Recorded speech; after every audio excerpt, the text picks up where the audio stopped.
Well, ladies and gents, what a Chinese Grand Prix. I thought that was awesome weekend of just sheer entertainment. Wow, Jesus Christ, man.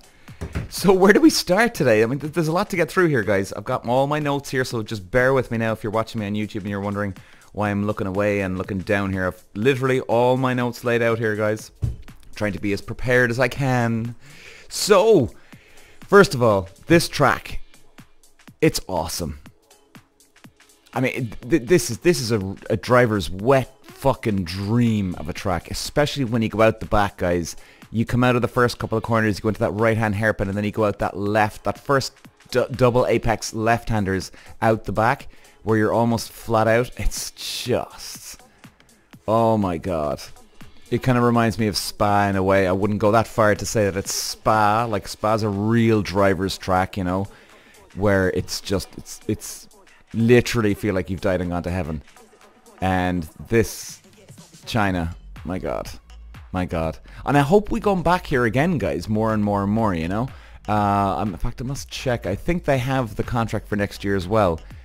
But definitely, damn shame. Damn shame we haven't been here for 5 years, guys. 5 years! You know?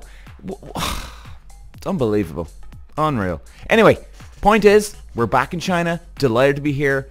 Let's have a look at it, guys. So, sprint shootout qualifying. Now, here we go with the fucking bozos lining up in the pit lane again, huh? Seriously, guys. Everyone lining up in the pit lane, fighting for track position. Now, if you noticed, Max Verstappen sitting in his garage, sitting in the pit garage, waiting for all the dipshits to fucking head off on the track and do their thing. And guess what happens? George Russell? George Russell misses out because of all the fucking around. It's like sheep following the other sheep. Ladies and gents, I'll tell you this now, okay? When I was back in my karting days, if I did that, I would have been throttled by my team. Throttled. And they would have been, what the hell are you doing getting fucking mixed up on those bozos? What are you doing, man? Because what's happening here, guys, is that, like you see with George Russell, you don't get a clear lap. Right? You don't. Like, I wouldn't go this far, but I'll put it this way. If there's such a big line of cars in the pit lane, and let's say there's, I don't know, 2 minutes to go, right? So in other words, the clock is running down. Here we go. Okay, fuck. What happens if we all go on the track together? Will we even make it past the finish line to do one quick lap, right? I'd even pull the plug. If there was 30 seconds to go, let's say, actually, that's probably a better example. If there was fucking, I don't know, 30 seconds to go, whatever it is, right?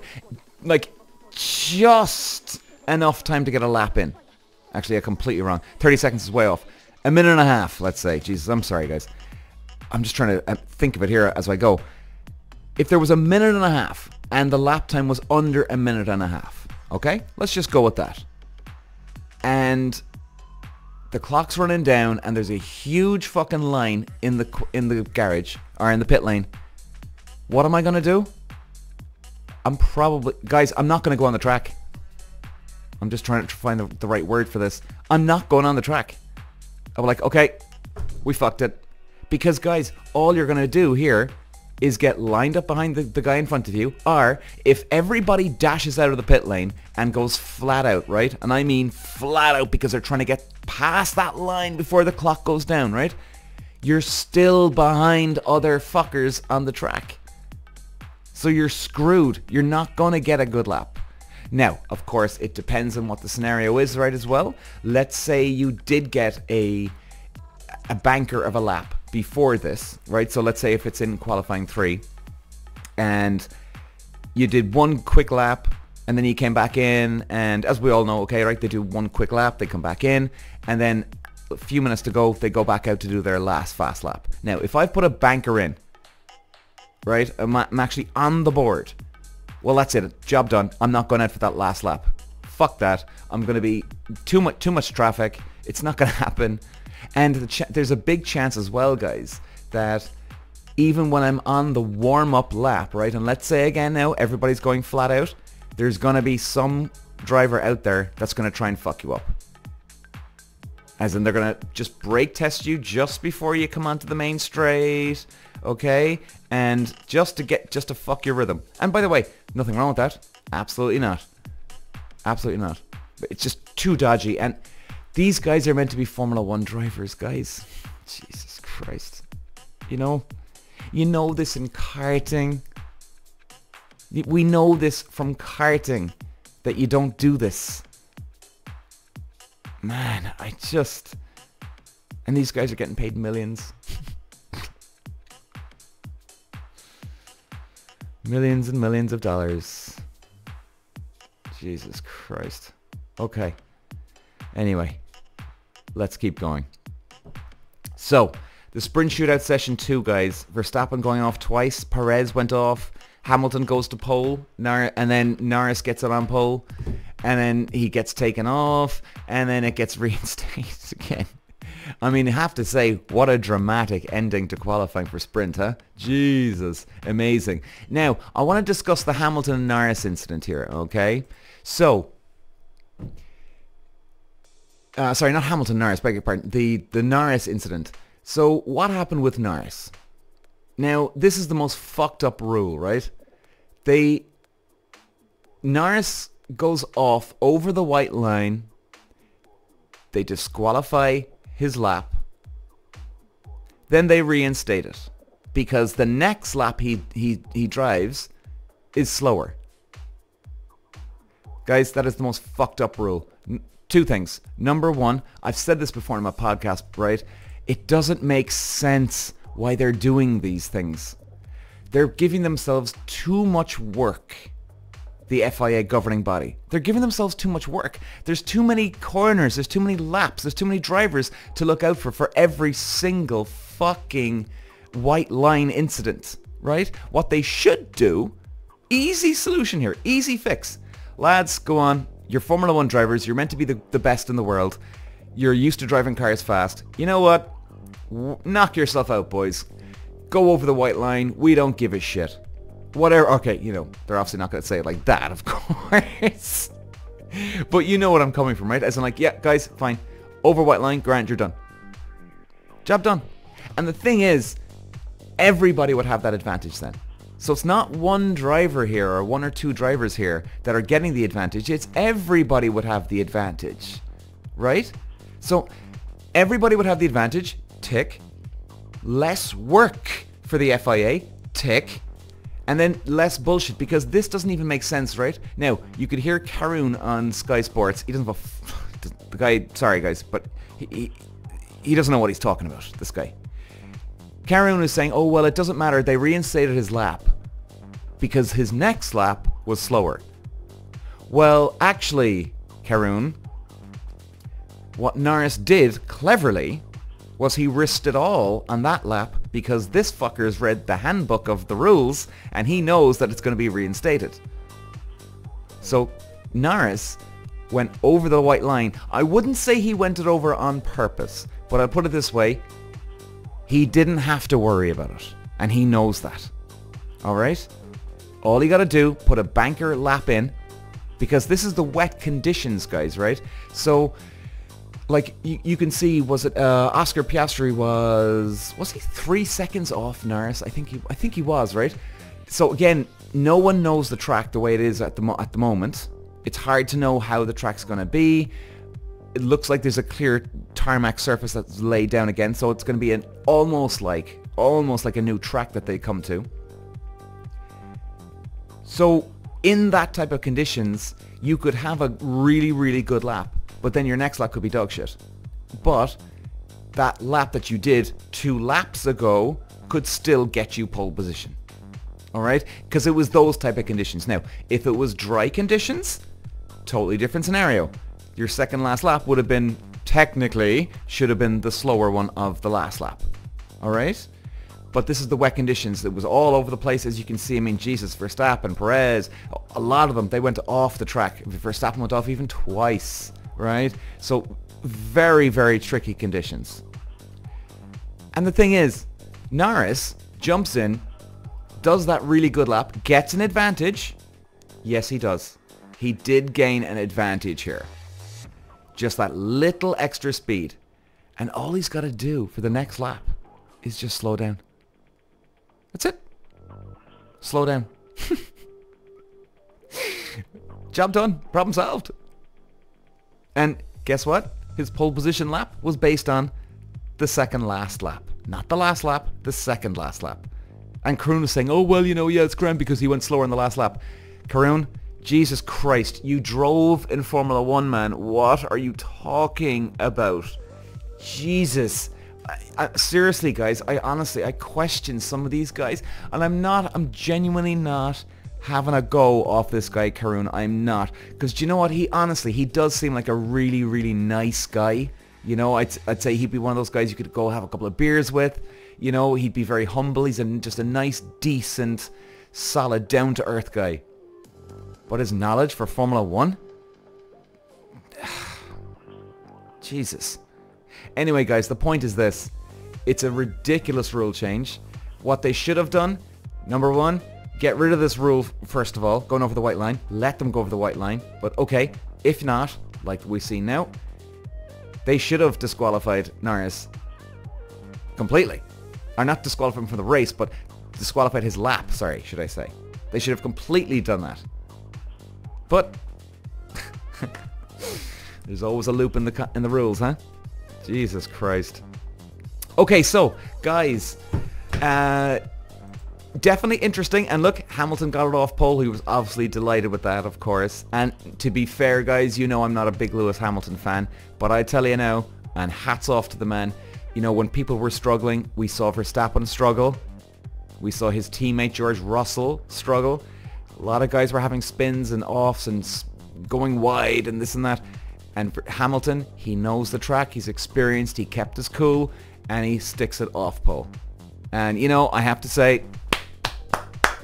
top job, Lewis Hamilton. Well, congratulations, sir. Congratulations. And you know what, guys? As you know, I don't sing his praise, but I'm always a fair guy, and fair fucks to Lewis Hamilton there. Gotta say. A lot of respect for him, for huge, huge respect for doing what he did to get it off pole. It was a brilliant result. And let's not forget Lando Norris as well. Great result. Now, his advantage that he did get going over the white line may be a 10th. I would say a 10th. Okay? I can't speak 100% fact on that, but I would say maybe a 10th, let's say.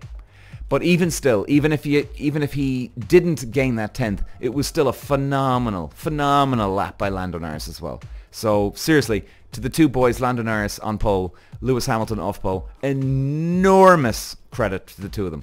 So top job, boys. So let's go to the sprint race. So the sprint race was quite entertaining, I think. And you know, there's a couple of questions that people have here, and very, very good questions, I have to say. So we see at the start of the race, Hamilton, Norris go into the first corner, side by side. Norris goes on the outside, tries to keep it there. Hamilton just goes around. Now, as we know, guys, we can see that first corner, right? That first corner is fucking, it's endless. It just goes on and on and on and on. So it's tough to just keep it in there. And I've been in this situation, right, where you're neck and neck and you're running out of road before you know it, especially if you're Norris in that position. He's on the outside. It's a tough fucking corner as it is. All of a sudden you're like, oh shit, oh shit. Now I know what Norris was trying to do here. What Norris was trying to do is keep it on the outside.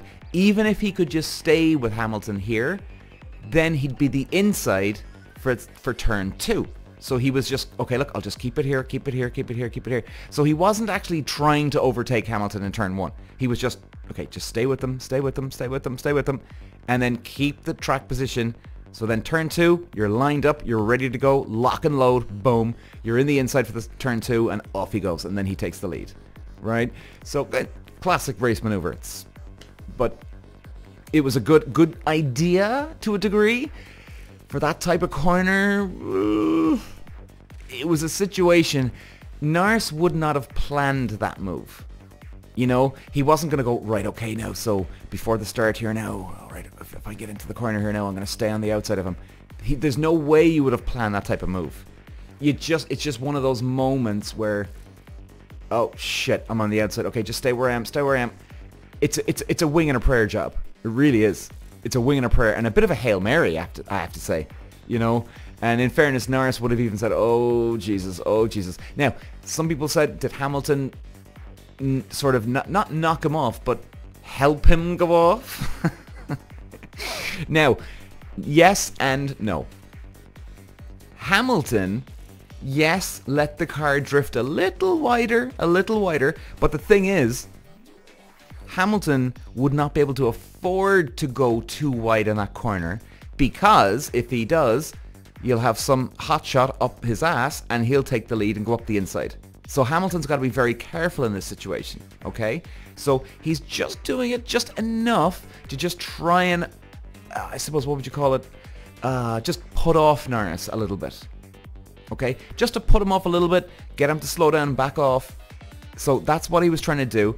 Nothing wrong with that, by the way, for Hamilton. Absolutely nothing wrong with that. That is called racing.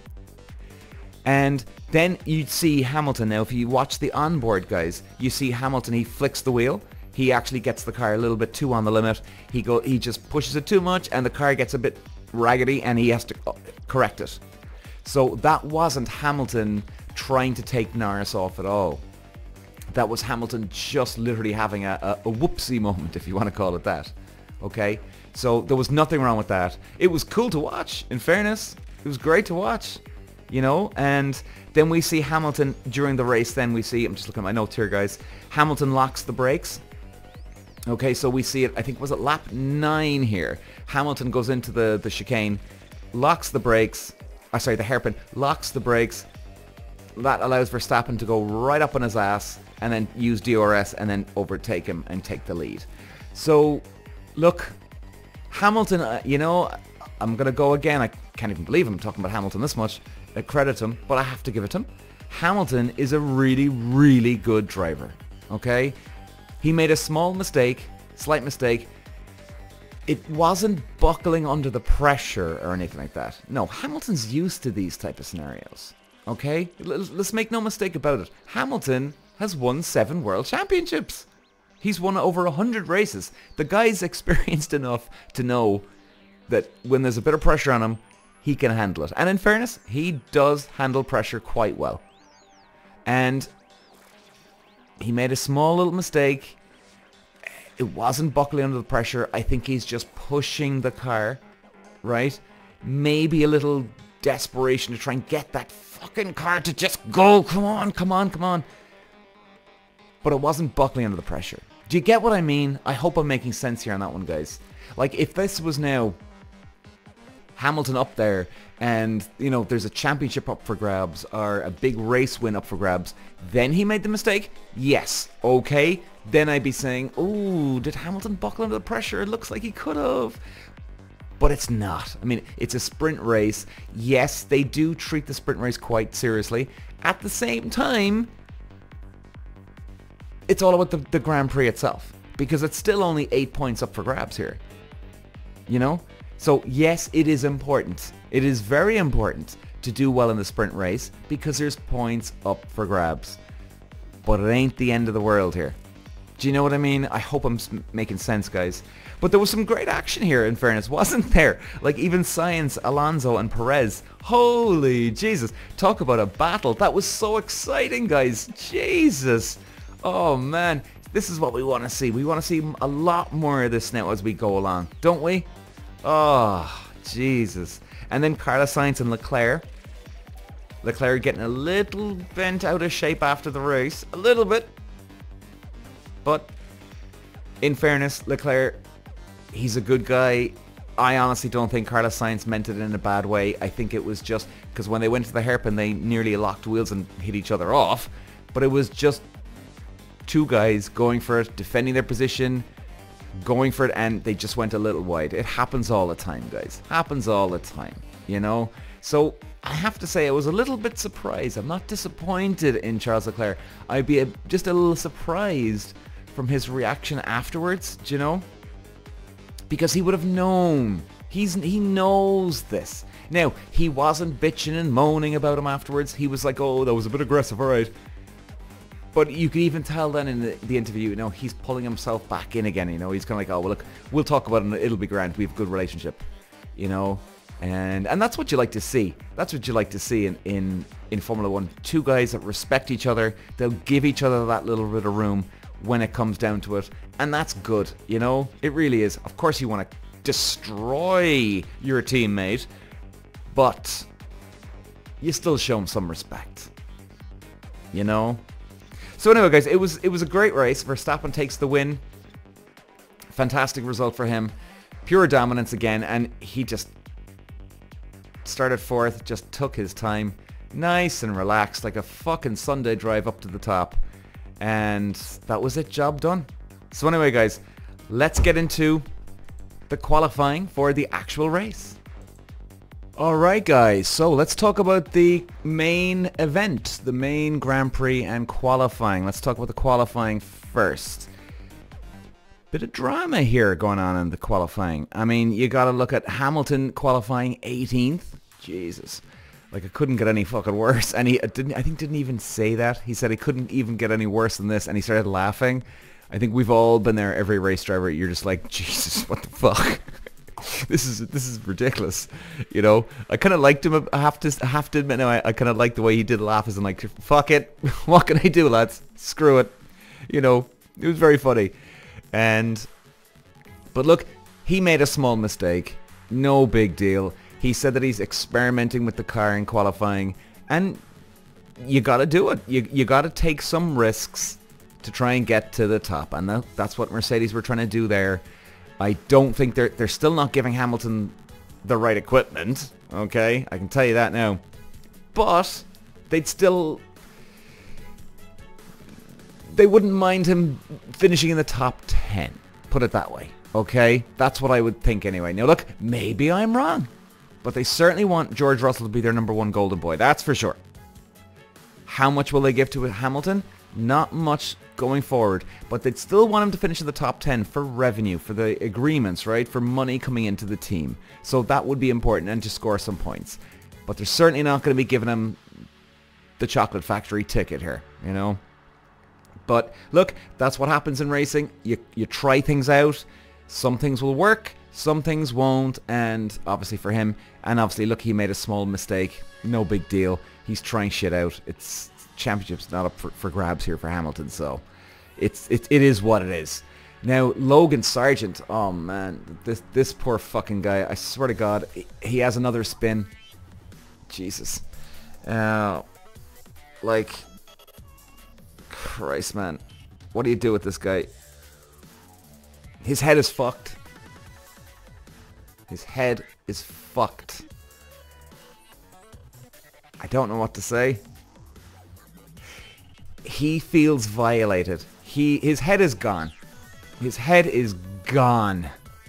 And because he knows at any moment he'll be booted out of his fucking car and he's gone. And that's it. Like, guys, being a race driver is tricky. It's hard, right? Because you don't know. Because there's pressure on you every weekend to deliver a fucking result. Okay? There's heavy pressure. Bring food to the table, as they say.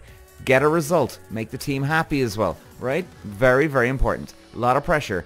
Now he's got to fucking worry about jerk off next to him in the team. Or Albon, right? Taking his fucking car. I'm telling you, I know I keep going on about this. I know I do. I know I do. And I'm jumping ahead of myself. But, you know, my heart goes out to this guy. It really does. It really fucking does, man. I don't know what he's going to do. He needs a couple of weeks off to get his mind right. He really does. He really does. I hope he does. I fucking hope he does. Anyway, Okay, so we're kind of bouncing around here a little bit, guys, but these are the main talking points. And even in qualifying there, guys, we see Carlos's spin, right? A bit of a, that was a bit of a dodgy call, but he got it back, which was good. So delighted to see that now for Carlos Sainz there going forward. And you know, he did make a good qualifying lap after that. So that was good to see for him. I'm kind of becoming a Carlos Sainz fan, I have to say. After all the shit he's been through this year, appendicitis, getting booted out of the team, I'm beginning to be to turn for this guy. I just did not like him at all going the last few years. But you know, the guy's got heart. He's a nice guy. I still don't rate him, okay? I'm sorry, I don't. But he's a fucking genuine nice guy. And it's nice to see those kind of nice guys in the pit lane. It really is. Because I tell you guys, the racing world can be full of cowboys. Cowboys, you know? But anyway, but qualifying for Verstappen again, just an amazing result for him. 3/10 ahead. 3/10, guys. It's a lifetime of time to put her on pole. 3/10. It's a fucking lifetime. Jesus Christ, man. Like, what the fuck? And especially around China. I mean, that's a tricky enough track. It's a bit of a driver's track, yeah. Very exciting track, I think. But 3/10 is a lifetime. I mean, something's got to be done by him. And then even in the race, guys, we see Alonso going into turn 1, and he was on the outside, tried to do a bit of a Norris in the sprint race. So again, Alonso, like I was saying about the sprint, right? Norris just found himself on that position where he was on the outside. And Alonso went to the outside again, and he said, right, keep committing, because yeah, in fact, Alonso almost pulled this off, as if you can remember, guys. He almost was right up next to Verstappen. Now look, almost never gets the job done. So it was a close enough one, in fairness to him. He got right there with them, and he was hoping to just lock and load, get it ready, get loaded up for turn 2 in the left-hander, and he'd be in the inside and he'd have track position. Didn't work out. He had a good race, Alonso. You know, he really did. And, you know, I have to say it was... I'm liking to see the Aston Martin up there. Lance Stroll is having a nightmare, man. Jesus Christ, what the hell's going on with Lance Stroll? Huh? Fucking hell, man. Fucking hell. And so there was an interesting one there in the race, guys. When they said... Alonso's pushing his tires hard, okay? He was behind Perez. He was pushing hard in the car. Or was it Perez? Anyway, they come on the team radio and they said, Alonso's pushing hard here, guys. This is good. Now, some people are like, why is that good? Surely he's going to be quicker, right? Yes, but this is a marathon. This is an endurance race. This is about the long game here in the race. Alonso, yes, he's pushing, but it doesn't mean he's being careless. This could have been their strategy, right? Because they know then that if they come into the pit lane 2 seconds behind, when they re-enter the track again, that 2 seconds will add up to fucking 15 seconds or 16 or, you know, right? Okay, it's just compounding effect here. So the thing is, I think Alonso really wanted to minimize that 2 second gap as close as he can to the guy in the front. So then coming out of the pit lane for the next strategy, or coming out of the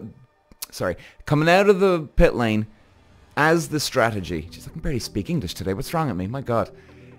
That would have been the goal here, to minimize, because just in case something happened in the pit lane, they had a wheel nut come off or come loose as they're putting on the tires, you know, something like this, do you know?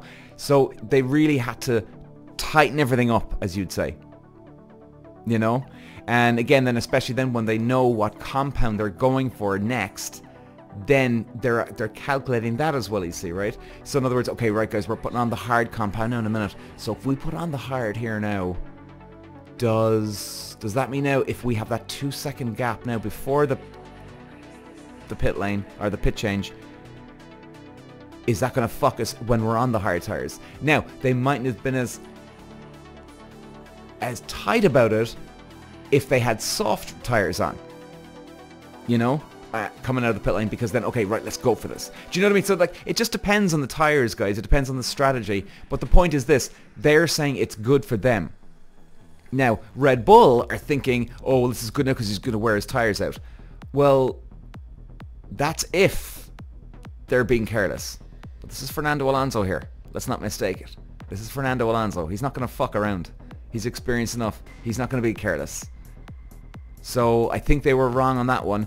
Then again, that would play into their strategy as they're trying to calculate their strategy. But again, you just don't know until you actually fucking make the move. The moment you come in the pit lane, you come out. The moment that checkered flag drops and you're in position, that's when you know when everything has gone completely right or completely wrong. So, it was a good race, guys. It really was. I thought it was some fantastic racing there, you know? Like, just in general, even down the midfield. I can't even keep count. I can't even keep fucking track of how many passes there was from so many different drivers. It was great racing, in fairness. And you know what? This is what we like to see. And something tells me, guys, this is going to be really good going forward in the future here. I think the racing is going to get really, really tight for hopefully for the rest of the year. I mean, if anything was to go by from today, wow, we're in for some action-packed blockbuster shit going forward here, lads. It's going to be great. So, quickly, before we go, guys, let's have a look at the championship positions. So, we have Maxi Boy in 110 points. Sergio coming in second at 85 points. Charles Leclerc on 76 in the Ferrari. Carlos in fourth at 69 in the Ferrari. Lando in the McLaren, 58 points in fifth. Sixth position, you have Oscar, 38 points. Seventh, you got George in the Mercedes in 33. Eighth position, Fernando in the Aston Martin at 31. Ninth position, Lewis, Mercedes at 19 points. And 10th is Lance Stroll in the Aston Martin with 9. So, guys, it was certainly a action-packed fucking weekend. Miami coming up next. Great atmosphere up in Miami, guys, in fairness, isn't it? It's a beautiful place. It's going to be very exciting, I think, because for us, guys, yes, great scenery. The Ferraris should be very, very quick there with the long straight, especially out down the back there. But here's the thing, and we'll get into this, obviously, before the weekend for Miami, guys, but just remember this. Miami is bloody humid. Really, really humid. This is not going to do well for the cars and overheating. They're going to really have to focus on keeping those engines cool. Now, they're experienced enough to do it, but this is one of those tracks now where this is going to really challenge the engines to keep them cool. So I think that's going to be very exciting to see. Red Bull look good with overheating in terms of I don't think they're going to have a problem. Ferrari may, and Mercedes, for some reason I got this weird feeling about Mercedes with overheating. But we'll see. So guys, thanks for listening today, and we will be back, of course, with Miami preview on the Friday of the weekend, which is, let me just double check for you again. Miami is the next round, guys, which is in the 3rd of May. So podcast will be out for Miami the 3rd of May. Thanks for listening, guys. Bye-bye. Walsh running the Irish green, and look at the move he's making down to the inside. Moves to the front from 5th all the way to the lead in lap 1. Walsh takes win number 2. Peter Walsh.